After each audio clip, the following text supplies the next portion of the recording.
շատ լավ, անգիր, ամենայն դեպս ոչ շատ ուշ հետո եկել են անդամները, բայց մնացած մեր հանձնաժողովականները աշխատել են նաև հանձնաժողովի աշխատակազմում։ Ընդամենը մի թիվ ասեմ, 2016 թվականին մոտարապես 5100 նոր միացում, 2024 թվականին 14000 նոր միացում։ Հիմա դա ու մեղքն է արդեն եկել դուք պատկերացեք, ես գիտեմ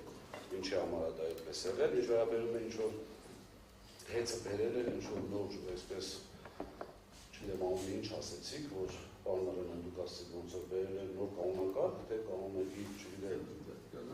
տեխնիկական կանոնակարգ էր բերել, որը բացասինքն եթե տեխնիկական կանոնակարգը չէր ընդունվում, բնականաբար չէր կարող ընդունվել նաև ազատականացումը, կներեք համաձայն չէ, որտեղ կարող էր առանց տեխնիկական կանոնակարգի ուղղակի այսպես իմպերատիվ որոշումով տվել եւ ազատականացվել։ Հիմա հաջորդ հարցը, որ ուզում եմ ներկայացնել, 50 գործի մեջ ընդհանրապես այնօր շեշտվեց դա, շատ կարևոր է ևս մեկ անգամ շեշտել, որ այսպես ընտրողական 247-ից եթե չեմ սխալվում, 50 գործի մեջ եղել են ուրեմն 20-ը շինթույլտվությունները չի եղել, ապրիլի 1-ի դեմության ձերես բանը կազմելու ժամանակ հետ կապված եւ 30-ը մոտավորապես շինթույլտվությունը եղել է ուժի մեջ եւ պետք է կատարվեր։ Բնականաբար հիմա արդեն կատարված կլինի, խոսքը վերաբերում է ձեր մոնիտորինգի ժամանակի հետ կապված։ Ուրեմն Սայիդի Սայիֆիով բոլորս լավ գիտենք, որ անկախ նրանից ինչ է կատարվել, նորից գալիս ենք նրան, որ այն ժամանակվա ախր ինքան հետաքրքիր է հանձնաժողովի աշխատակազմը չեմ կարող հասկանալ։ Նույն երկու սուբյեկտը վերցրել են այն ժամանակ նույն երկուսով ստորագրել թիվ են ուղարկել, հիմա նույն երկու սուբյեկտը ոչ մեր ձևով մնացել են ընդեղ, այսպես ասած աշխատում են, նույն երկու սուբյեկտը իրանց դերացի լավ հակառակն ներկայացնում։ Ուժնիկ հարց չի տալի։ Նույն հանձնաժողովը հարց չի տալի, արա մենք դեռ տենանք, դեռ վաղ ենք խափում, թե հիմա, եթե այն ժամանակ էիք խափում, դուք սեփականատիրոջը վնաս եք տվել, կամ եկեք ասեք ով ածես ցույցում տվել խափելու, կամ դուք իրականում վնաս եք տվել։ Պետությունը ինչ պետք է անի այդ ժամանակ։ Ներդրողին օգնի թե խանգարի։ Այսինքն եթե ինչ-որ մեկը միտումնավոր կամ ոչ միտումնավոր խափել է, ամեն ինչը բերել կապել ղեկավարության եւ այսպես սեփականատիրոջը բնականաբար նորմալ չի։ Եվ նաև մշտադիտարկման հնարավորություն ունեցել է հանձնաժողովը, ու այնպես չի, որ յուրաքանչյուր հարց կարող էր փոխվել այսպես ինչ-որ ձևով։ Հիմա չորրորդ կետը շատ լավ ճակի ճանրադառնամ ես տեղեկությունը ճիշտ տրամադրելուն եւ այլ, հարգելի հանձնաժողով, եթե հիշում եք վերջի դեպքը տեղեկությունը սխալ տրամադրելու հետ կապված են, որ ես ասեցի, շուկա գնացող բաժանորդի հետ կապված Տիկին Շահյանյան, որ աշխատել ենք այդ ցուցակների վրա, ժպտացիք, որտեղ շատ դուք եք տեսել իրար հետ միասին բնականաբար գիշերը միջև 1-ը, 2-ը եւ այլն, մի 70 տարեկան շատ լավ մարդ, շատ լավ, ինչ արեց հանձնաժողովից հետո հանձնաժողովից, գնայեք պարոն Մեսրոպյան, բայց պետք է ասեմ, որովհետեւ վատ բան չեք արել։ Հանձնաժողովից ինձ ասում են, այդ մարդուն չես ազատել։ Այսինքն գալիս է գրություն, 70 եւ ավել շատ լավ մարդ, մեր այսպես ակսակալներից է մեր ընկերության, ստանում հաշվարկային կենտրոնից գրություն, այնտեղ կարելի է սենց մեկնաբանել, կարելի է նես մեկնաբանել եւ ներկայացնում է որոշակի ցանկ։ Այդ որոշակի ցանկը ներկայացնելուց հետո 2-3 ամիս հաշվարկային կենտրոնը չի պատասխանում, որովհետեւ բան չի ասում, որ սա սխալ է։ Մի հատ դիտարկում անում, ինչ որ 2-3 բաժանորդի հետ կապված դա էլ է ուղղում, ինչպես հաշվարկային կենտրոնի տնօրենը եղել է այն ժամանակ այժմյան հանձնաժողովի նախագահը։ Եվ այդպես նաև նույն բանը ուղարկում ենք հանձնաժողովին արդեն սեպտեմբերին, եթե չեմ սխալվում։ Եվ առաջանում է հարց, որ դա սխալ է։ Մենք իհարկե շատ արագ ուղղում ենք դա հնարավորինս գիշեր-ցերեկ անելով եւ այլն, եւ հանկարծ բարձրանում որ պետք է լինի վարում։ Ես այդ բարոյի ժամանակ բարձ հայտարարել եմ, այսպես կիսա հումոր է, դե բարձ է հաշվարկային կենտրոնի նախկին նախագահ այժմյան հանձնաժողովի նախագահն է, ենթադրվում է երրորդ կողմն էլ մենք ենք, պետք է մենք մեղավոր դուրս գանք։ Իսկ ինչ ավելի այսպես լուրջ եթե խոսենք, հանձնաժողովի հետ կատարված աշխատանքը միշտ եղել է այսպես օրինակ մեր մոտ, մեր բլոկում դրված է եղել, պարոն նոր իրացման տնօրենը թույլ չի տասատել, որ այն ոչ թե բոլորին անուշադրի լինենք, բայց առաջնահերթ ուշադրությունը պետք է լինի հանձնաժողովի հետ կապված նամակների ինֆորմացիայի վրա։ Հիմա կարող է այստեղ ասվի, որ գիտեք, այն մյուս տնօրենությունը մի քիչ սենց է, բայց ընդհանուր ներկայացնել, որ մենք ուղղակի անընդհատ խաբել ենք հանձնաժողովին, ժողովուրդ առաջինը ձեզ դա չի ասում։ Առաջինը ձեր համար է վնաս։ Եթե մենք կարողացել ենք տենց անընդհատ խապել հանձնաժողովին, կներեք հեծը չպետք է փոխվի, հանձնաժողովը պետք է փոխվի։ Այնտեղ էլիսի երևույթներ կա գելած, որ առաջինը ձեր այսպես պրոֆեսիոնալիզմին ա վնասում, ձեր անսահմանափակ գործիքակազմն ա, գործիքակազմ ունենալով հանդերձ անգործության ա բերում 1000 ներողություն առանց վիրավորել եմ ասում, որովհետև ներկայացվում որ անընդհատ հեծը խապել ա։ Հիմա մնացած մասով 5-րդ եւ 6-րդ կետերը ժամանակի սահմանության առումով կարծում եմ կպատասխանի, բայց ես եթե չեմ սխալվում 15 րոպե ունեմ, չէ՞ դեռևս ոչինչ։ 48 րոպե խոսում եք։ Հիմա անդրադառնամ պարոն Մեսրոպյան, ձեր ասացի այդ այսպես քաղաքական գնահատականներ չտալ, փորձեմ քաղաքական գնահատականներ չտալ, բայց որոշակի վարժություններ, որոշակի փաստեր արձանագրել ուղղակի չեմ կարող, երբեք չեմ կարող ինձ լրացնել եմ ասում, որովհետև եթե դառնում մարդկանց կառավարության ես քաղաքական եմ, հազար անգամ ոնց ես եմ մարդկանց քաղաքական եմ, ես չի որ մենք էլ այդպես շատ հեռու ենք։ Հիմա եկեք մի հատ ժամանակագրություն վարենք, այսինքն մոտավորապես ապրիլի կեսերին ես հանձնաժողովի նախագահի հետ շատ գեղեցիկ քննարկում ունեցել, ի պատիվ հանձնաժողովի նախագահի շատ լավ, ասենք այն տիպի, եւ նաեւ Տիկին Շահինյանի ու պարոն Արինյանի հետ առանձին իրենց հետ արդեն, այսպես լավարկման առաջարկների վերաբերյալ հանձնաժողովի անդամների հետ Տիկին Շահինյանը կհիշի, որ մենք գնացինք, որպեսզի առաջարկություն բերենք, այն 5000-ատ հաշվի չէ, մյուսը, եւ միջև ես հանձնաժողովին դիտարկում եմ երկու դոյկոսներ, առաջ եւ հետո, միջև հուլիսի միջև 21-ը կամ 18-ը եւ դրանից հետո։ Որովհետեւ այդ քննարկումներին չեմ ասում, մենք այդ քննարկումների ժամանակ եկել ենք ընդհանրապես մի ընդհանուր հայտարարի, որ այո կան խնդիրներ եւ այո պետք է խնդիրները լուծվի։ Եվ ի պատիվ այն ժամանակվա հանձնաժողովի անձերը նույնն են, բայց նորից եմ կրկնում հանձնաժողովը երկու բանի են բաժանում։ Ի պատիվ այն ժամանակվա հանձնաժողովի բոլոր հնարավոր մեթոդներով փորձել են մեզ աջակցել, այո, բոլոր, չեմ շղթում։ Բայց ինչ կատարվեց հետո։ Եվ ինչից հետո դա կատարվեց։ Դա կատարվեց Սամվել Կարապետյանի հայտարարությունից հետո։ Եթե հիշում եք, կայծակնային արագությամբ եղավ այդ ես միշտ անվանել եմ դա անգրագետ որոշում, սկզբից կիսագրագետ էի ասում օրենքի նախագիծը, հետո անվանեցի անգրագետ, ոնց որ թե ոչ մեկ այսպես ոչ հայցով դիմեց, ոչ պատիվ պահանջեց եւ այլն, ինչի համար անգրագետ, որովհետեւ կոլեգիալ մարմնի, անկախ մարմնի ղեկավարին օժտել մի լիազորությամբ, որը միանշանակ պրոբլեմատիկ է, չի կարելի։ Եվ որի արդյունքում կառավարիչ հասկացությունը բերել մտցնել, այստեղ ընդհանրապես իշխանությունների իրենց լիազորությունների չարաշահման, հետո կանդադառնան, համոզված են իրավիճակ կփոխվի, կանդադառնան բոլորի այսպես արածներին եւ այլն։ Սկսվեց այդ հայտարարությունից հետո գիտեք ինչպես գիտեք, ձեռքբերում, կալանավորում, օրենքի ընդունում, կառավարչի նշանակում, առանց վերջին հաշվով մեր ժողովրդին այսպես մոլորեցնելով, որ մի քանի անգամ լույս անջատվել է, նշանակում է այսպես պետք է լինի, եւ այդպես է գործընթացը։ Օպերատորների կադրեր բեկարելուց հետո աշխատեք հիմնականում այն մարդության մեջ աշխատեք, որովհետեւ իսկապես խանգարում է տեսնում։ Ոնց չէ 2-3 րոպե կավելանա տարբեր 10 րոպե։ Ու հաշվի առնելով այդ ամենը Չէ, վերաշվի չէ,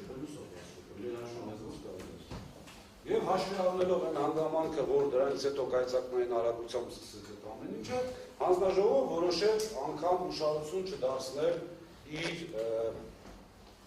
կողմից նշանակված կառավարչի ոչ օրինական իմ կարծիքով, հաշվի առնելով ազատումներ եւ այլ,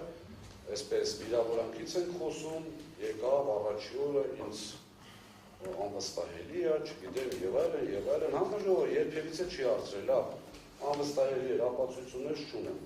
Այսքան ցանցի պետ ազատվեց, այդ մեկը նենց եղավ, ինչի համար։ Արդյոք քաղաքական չի գործազուրկ պարտված տեխնացուների նշանակումը, սա քաղաքական տեքստ չի, սա միանշանակ փաստերի ընդհանրապես արձանագրում է։ Եվ այդ քանակի քաղաքգործերը, որոնք դատարանում են, դե բնականաբար հայցի ապահովում ոչ մի դատարան չի կիրառվի, այդտեղ էլ գիտենք ինչը որից հետո է, եւ այդ գործերը գնալու են, չգիտեմ, մինչեւ 3 ատյան անցնեն, ընդունենք մի տարի կամ տարուկես հետո Ղազարյան Դավիթը վերականգնվեց, դա ոչ մեկի պետք չի, եւ երկրորդ հանգամանքը որ կա, արվում են արտահայտություններ, այստեղ դուք նայեք, դուք հարգելի հանձնաժողով, կրկնակի ստանդարտները ընդհանրապես մարդկանց եւ պետությունն ընդհանրապես բոլորին բերում է կործանման։ Հիմա եթե իմ մասով կոնկրետ ինչ-որ բան է հայտարարվել, կամ մեր մասով, որ կամ ենթադրյալ վնաս են տվել, կամ կարող են վնաս տալ։ Հիմա հարց. ես ենթադրյալ վնաս եմ տվել, 20 տարի աշխատում եմ, 10 տարի սեփական դիրոջ օրով, ես Սամվել Կարապետյանին վնաս եմ տվել կամ պետությանը։ Ինչի որևիցե բան չկա, մեկ, երկրորդը, եթե ես 10 տարի աշխատելով այդ բարձր պաշտոններում վնաս չեմ տվել, որտեղից է ենթադրվել, որ ես այդ կարող եմ տալ։ Եվ ես ամեն ինչ հաշվի առնելով նաև քաղաքական կոմպոնենտը։ Ես շատ կարևոր բանի մասին եմ ուզում խոսել, կապված սեփականատիրոջ վերջին հաշվով սեփականատիրոջն է լիցենզիա։ Չէ, հիմա նայեք, ներդրողը գալիս է Հայաստան, ասում է գիտեք ինչ, ես ես չգնանք նրան ով խնդրեց, ինչի վերցրեցին, հեծը բոլորը շատ լավ գիտեք, հեծը ինչ վիճակում էր Բիբինյան, հիմա կամած վերադարձը արդեն լինելու է, ասում են նախկինում վերադարձ չկա, բայց ոնց որ այդ մասով արդեն կամած լինում է, հիմա հասարակ հարց եմ ուզում տալ հանձնաժողովին, միգուցե նաև հռետորական կամ ուզում եք անդրադարձել։ Եկել է ներդրողի ներդրումը կատարել է, նշանակել է մենեջմենտ, ընդունենք մի պահ տեսականորեն ամենավատը։ Եթե հանձնաժողով, այսինքն ես որպես ներդրող նայում եմ ինչին, նայում եմ պետությանը։ Հիմա իմ ձեռք բերած բիզնեսը հանձնաժողովի կարգավորման տակ է, չէ՞, այսինքն պետք է նայեմ հանձնաժողովի որոշումներին, որպեսզի տեսնեմ ինչ են անում, պետք է նայեմ պետեկամուտների կոմիտեի նախագահի տված արձանագրումներին, որպեսզի տեսնեմ իմ վերջի մենեջմենտը խաբում է ինձ պետությանը, թե չէ։ Հիմա այստեղ գալիս են այդ իրավիճակի, որ սեփականատերը այսպես տեսնելով այդ ամեն ինչը ներդրումները ընդունվում են, որոշակի փոքր բաներ, որևիցե ձևով անգամ ակնարկ չի արվում, որ կարող ենք փայ մտնել կամ խլել։ Այս արտահայտությունները, եթե ինչ-որ մեկը դժգոհություն արտահայտի, խտնում դատարանում, ինչ ասում են դատարանում գնացեք դիմեք, մի բան հիմա ես եմ ասում։ Միանշանակ խլելու գործընթացը եւ սեփականատերը մեղավոր է նրանում, որ վստահել է պետությանը, որովհետեւ եթե ինքը պետությանը չվստահեր, միգուցե բերեր շատ ավելի, այսպես մի մենեջերի վրա մի հատ հաշվի առնելով որ գումարները այն աշխատավարձից բացի, միանշանակ կարող է, չի ասենք այսպես մենեջերներ բերեր դներ եւ բարձր ինչ է կատարվել։ Եվ քաղաքական իրավիճակից ելնելով բնականաբար պետք է եւ կառավարվի եւ լիցենզավորվի, այդ նույն սերիայից է ինչ որ Կարապետյանը ասած թքածուն եմ հեծի դա։ Այս դրա մասին է խոսքը, ինքը թքածուն է այնքանով, որ չի գնալու որեցել պայմանավորվածան, ինչա թե հեծը իր ձեռից չվերցնի։ Հաջորդը, որ նույն սեփականատերը կարող է այսպես մեղավոր դառնալ շահերների մեջ, որ վստահել է պետությանը եւ կներել եք առաջին հերթին հարգելի հանձնաժողովականներ ձեր վերաբերմունքի փոփոխությունը, այսպես ասած, այդ քաղաքական հայտարարություններից հետո, այդ թվում նաև կառավարության ղեկավարի, որը դեռևս օրենքները չընդունված, դեռևս այսպես քայլեր կան, չէ՞, որ առաջի երկրորդ ընթերցման արանքում, երկրորդ ընթերցում պետք է լինի, որ կարող է տեսականորեն չքվեարկվել, դրանից հետո պետք է լինի տկենի այդ առաջարկը, հաղորդումը, որը կարող է տեսականորեն չուղարկվել, դրանից հետո պետք է լինի հանձնաժողովի նախագահի իհարկե իմպերատիվ վարույթի հարուցումը, բայց միգուցե 5 թե 6 այսպես պատժամիջոցներից ամենառադիկալ չնշանակելը, այս ամեն ինչը չանցած եղել է հայտարարություն ոչ մի անգամ, որ ազգայնացվելու է։ Ես դա դիտում եմ ուղիղ հրահանգ հանձնաժողովի անդամների եւ մնացածի վրա, մյուս պետական մարմինների վրա, որպես ուղիղ քաղաքական հրահանգ, որ ինչ ուզում եք արեք, ոնց ուզում եք արեք, ինչ կարգի վրա ուզում եք անցեք, սա պետք է ազգայնացվի։ Հաջորդը սեփականատերը ինչի է սխալվել շահերների մեջ, ես ասում եմ, ինչ որ դուք եք արձանագրում ձեր նյութերով, որ վստահել է պետությանը նաև մեկ այլ մասով։ Հիմա կառավարիչը ասում է, որ ինձ համար իմպերատիվ բնույթ չէր կրում ընդունում հանձնում անելը, ինչ որ չափով համաձայն եմ, բայց հանձնաժողովը, եթե ուզում էր նամանավանդ վարույթ սկսելուց իրականություն իմանալ, չեմ կարծում, որ ձեր ինչ-որ մեկի պրոֆեսիոնալիզմը այնքան թույլ է, դրա վրա չեմ կասկածում, ես ես այնօրն այդ միջանցքում ասեցի, խնդիրը այդ բանի մեջ է, որ քաղաքական պատվերներ եք կատարելու, չեմ կարծում, որ ինչ-որ մեկը չէր կարող, ուղղակի կառավարչին խորհուրդ տալ, որ եղբայր արի գիտես ինչ արի, մի հատ ընդունում հանձնում արա, այս մարդուն ապօրինի մի ազատի հիմա։ Մի հատ ընդունում հանձնում արա, որպեսզի բոլորս հասկանանք, թե դու ինչ ես ընդունում։ Եթե հուլիսի 21-ին ցանցը ընդունում են եթե չեմ սխալվում, սեպտեմբերի 11-ին թե 12-ին նոր հրաման է լինում պայեսները գույքագրելու, իսկ ով կարող է ինձ այսպես մեղադրել, որ ես հիմնավոր կասկածում եմ, որ այդ պայեսների ամբողջ պատասխանը եղել է իրենց վաղ, իրենց ուսուցումով կամ էլ թե չէ, իրենց ոչ դիտավորությամբ, այդ ինչ-որ կողմությամբ։ Ով կարող է ինձ դրանում մեղադրել։ Բնականաբար գույքը ընդունում հանձնում նամանավանդ այնպիսի բարձր պաշտոնյայի համար, որը այսպես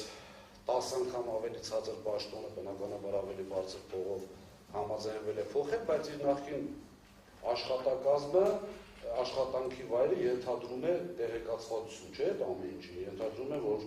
բավականին դա շատ լուրջ, այսպես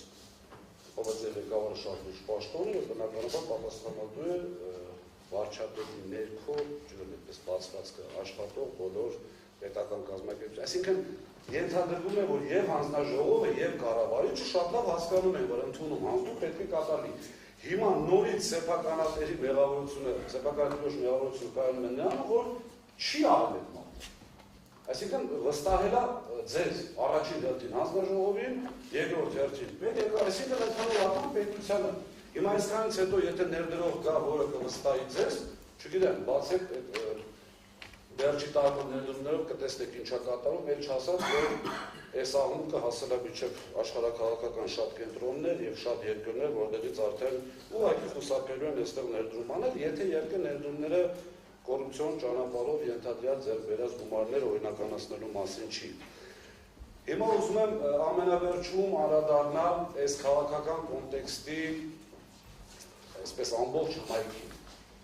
Այստեղ թարպես իմ անձնական կարծիքով գործանումը սկսվեց այն պահից, երբ որ մարդիկ, պաշտոնյաներ սկսեցին քննարկել, մեկը կալանք է քննարկում, մեկը, չգիտեմ, լիցենզիայի զրկում է քննարկում, այնպիսի մի մարդու ամենայն հարկանքով ու դա փաստ է, ես իմացի է կարողանում ասել, որոնք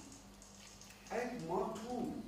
կատարած աշխատանքի 1%-ը չեն կատարում։ Ուղղակի, այսինքն իր տված իր օգտեն եղել է այնքան, որ եթե խոսում եք այստեղ գովեստի խնդիր չկա, դուք խոսում եք այստեղ այսպես իր համար իր ունեցվածքի հետ կապված օբյեկտների մասին ժողովրդին մոլորեցնելով, որը ես կարող եմ ենթադրել դա հանցավորել համարել։ Մի մարդու, որը Հայաստանի նորագույն պատմության մեջ եղել է ամենաշատ Հայաստանում եւ գումար ներդրողը եւ բարեգործություն կատարողը։ Այստեղ լավ, ասենք շատ մեր հայրենակիցներ կարող են այդքան հեռու չմտածել։ Այդ դիտավորությունը բերել մեր ձևով 5 ամիս նստել։ Բնականաբար, այս ամբողջը բերելու է քաղաքականի, այս ամբողջը բերելու է կործանման, սա արդեն խոսքը սուղում եմ հանձնաժողովին։ Հավատացած եղեք, հույս չունենալով, որ իմ խոսքը ձեր վրա որից է պետք գովազդել, որովհետև ինչպես նշել եմ անգամ միջև այս նիստը որոշումը կայացված է, չգիտեմ, բնականաբար ընդամենը մնում հայտարարել է, բայց ամեն դեպքում հարգելի հայրենակիցներ կարող ձեզ փորձել այս երևույթները բացատրել, գոյություն ունի մի բան, որ ամբողջապես այսպես վերացվում են անկախ մարմին հասկացությունը, վերացվում է ընդհանրապես այն մեխանիզմները եւ այն գործիքակազմերը, որոնք տարիներ շարունակ ներդրվել են, որպեսզի ապահովեն ներդրումների անվտանգությունը, ապահովեն մեր քաղաքացիների այդ այսպես ասած էներգետիկ անվտանգությունը եւ այլն, եւս օրինակներ կան, բեցում լրատվամիջոցները տալիս են միլիարդների չարաշահում, ոչ մեկ տեղայք չի։ Ոչ միայն ոչ մեկ տեղայք չի, ըստ լրատվամիջոցների, քանի որ մեր դեմ էլ այդ սև արշավը կատարվում է բնականաբար լրատվամիջոցներով եւ շատ սուտ ինֆորմացիաներ են տարածում, միգուցե սուտ լինի, բայց ամենայն դեպս իշխանությունը չի ժխտել, որ բեցի միլիարդավոր Մենակ պետական բեցի, միլիարդավոր այսպես կորուստների համար կամ չարաշահումների համար, որից մեկը ներգրավված չի որպես մեղադրյալ։ Դա եւս մեկ անգամ գալիս է ապացուցելու հարգելի քաղաքացիներ, հարգելի հայրենակիցներ, ձեզ խաբել են, որ հեծը գտնվում է այնպիսի ընդհանրապես ճգնաժամային վիճակում, որ պետք է պետության կառավարումը։ Պետության կառավարումը արդեն տեսնում ենք հանձնաժողովի կողմից իր գործիքակազմը կիրառելու արդյունքում եւ տեսնելու ենք շատ ավելի արագ տեմպերով դեպի ներքև բնականաբար ձեզ խաբել են այն մասով, որ հեծում կատարվել են այսպիսի մասսայական կամ համակարգված հավելումներ, միանշանակ եմ ասում, որտեղ այս ամբողջ կետերը բերել է դրան, ձեզ խաբել են ընդամենը երկու պատճառով, որպեսզի շագերտների մեջ բաժեն Սամվել Կարապետյանին կամ բերեն բանակցությունների դաշտ, եւ երկրորդ պատճառը, որպեսզի ինչպես հիմա կտեսնենք երեկվա հոսանքազրկումների հետ կապված Էջմիածնի քրեական գործեր լինեն, թե չէ մեր ժամանակ հանգարց միտեղ հոսանք էր գնում միջև մագի գլխավոր քարտուղար, այսպես ասած աղմուկ էր լինում։ Եվ երկրորդ հարցը, որ խաբել են այս հարցի կոնտեքստի մեջ, ձեզ խաբել են ցանկություն ունենալով իբրև թե հեծը այնպիսի, այսպես Սամվել Կարապետյաններով ծառայել է քաղաքական նպատակների, հիմա իրանք են ուզում ծառայեցնել, հիմա արդեն պարզ փորձը ցույց է տալիս, որ մեր ժամանակ հեծում ղեկավար պաշտոններին զբաղեցնում եւ այս ուժի, եւ իշխող ուժին, եւ ընդդիմադիր, եւ նաեւ նեյտրալ, այսպես մարդիկ, իսկ այսօր բոլորը տեսնում եք, որ եթե անգամ տեղական ԿՊ-ի ներկայացուցիչներ չեն, ու ամենայն դեպս վկայականով, բայց ներքուստ ավելի, այսպես, ԿՊ-ական են, քան մնացածը։ Մի խոսքով հաշվի առնելով այս ամեն ինչը, հայգել հայրենակիցները ձեզ խաբել են։ Ես որոշումը համոզված եմ ինչա լինելու, բայց դա ինձ համար ամենայն դեպս նորություն չի, եւ այստեղ եմ ոչ թե հանձնաժողովի վրա ինչ-որ ձեով ազդելու, ես ուզում եմ ասեմ, որ ամենայն դեպս ես այստեղ եմ, այս 3 օրվա ընթացքում ձեզ այս ամեն ինչը ցույց տալու համար։ Հանձնաժողովի որոշումը վաղուց եւ կայացնելու է։ Ինչ վերաբերվում է հետագա ճակատագրին, ես խնդրում եմ, որպեսզի այսուհետև այն որ նույն բաները ներկայացվելու են առանց փաստական հանգամանքների, առանց ապացույցների, դա աներկբա է, այսպես ասած, ինչպես ազգայնացման մարզողությունների կառավարության ղեկավարը աներկբա է, ես եմ ասում, որ դա աներկբա է, բայց հավատացած եղեք, որ ուշ թե շուտ այս մասով լինելու են քրեական գործեր, վատ բան եմ ասում հանձնաժողովի համար, բայց համոզված եմ, որ հանձնաժողովն է վերաբերելու, որպես իրավաբանասեն այդ պրոցեդուրան, այսպես ասած, պրոցեսը իրապետող նաև լինելու են բնականաբար, ասել եմ, եթե Կարապետյանի դեպքում 53 քրիչ աշխատում դեռևս ոչ մի տարու բար չկա, ու որ մենք կարող կասկածել, որ դա քաղաքական է, հանձնաժողովի եւ այս հեծի խմբման գործընթացի հետ կապված 150 շատ հետաքրքիր այսպես դոկումենտալ ֆիլմի բան լինելու այսպես, կեպետ ցուցմունքներ, ով ինչ ասեց, ով ինչի բաներ կա, ով ոնց կատարեց, ամբողջ բան ազնի են, արդեն 1 ժամ դրություն։ Շնորհակալ եմ։ Մի խոսքով հայրենի օրինակիցներ ինքնոֆիկերները եւս կներկայացնեն, ձեզ խորհուրդ եմ տալիս, ուղղակի այսպես, եթե միջև հիմա խափնվել եք, այս ամեն ինչի արդյունքում այլևս չխափնվեք եւ իրերը կոչել իրենց անուններով, շնորհակալություն։